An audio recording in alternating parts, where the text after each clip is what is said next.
My ears are cold. I wanted to capture this thought before I went on to my next farm. I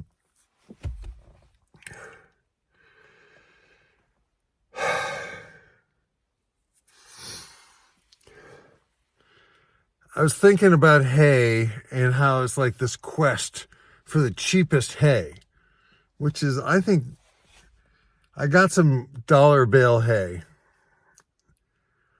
and I'm not convinced the sheep are getting enough nutrition from it. So for me, there are other places to save money. Like, I'm saving money by not building a barn. I'm saving money by not owning land.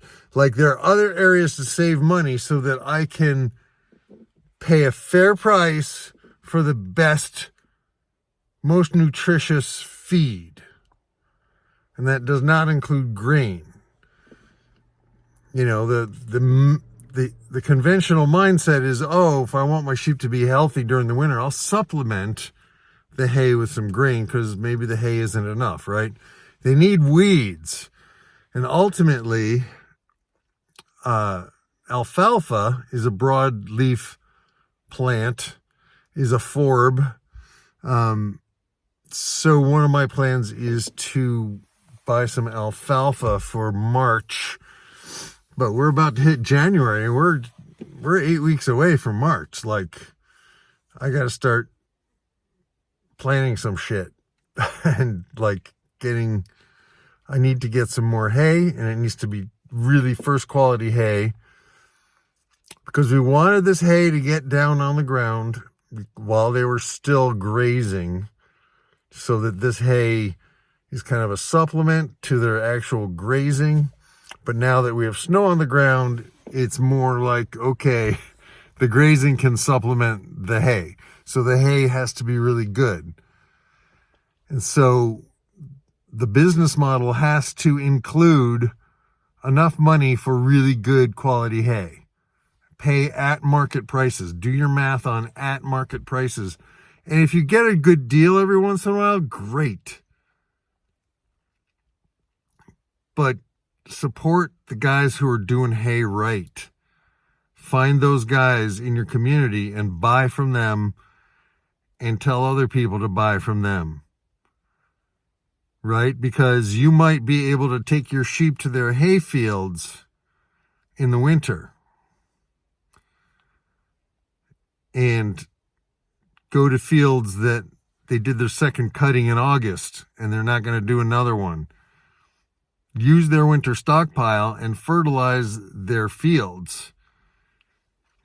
And a lot of times hay fields are accessible to roads, so you're going to have to take in water.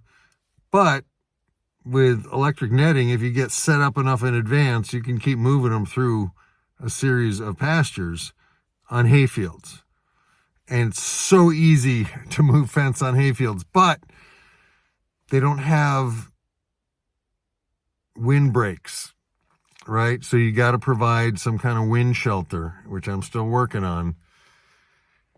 And that can, you know, that can be complicated in some ways.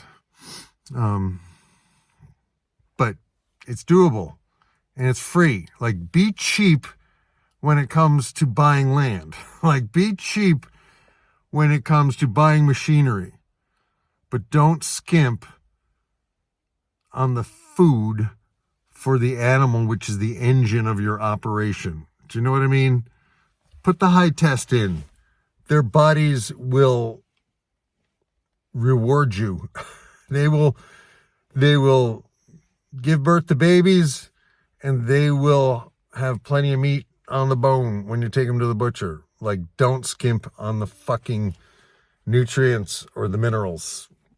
That's my thing for today. So anyway, hey, this is Mark Shepard. This is starting a profitable farm from scratch.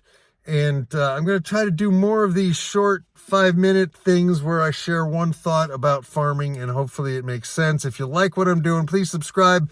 Please leave a comment below. Please give it a like. Please share this with somebody. And also check out my Sunday messages. And we have a new calendar coming. I'm really excited about that. So See you later. Boom.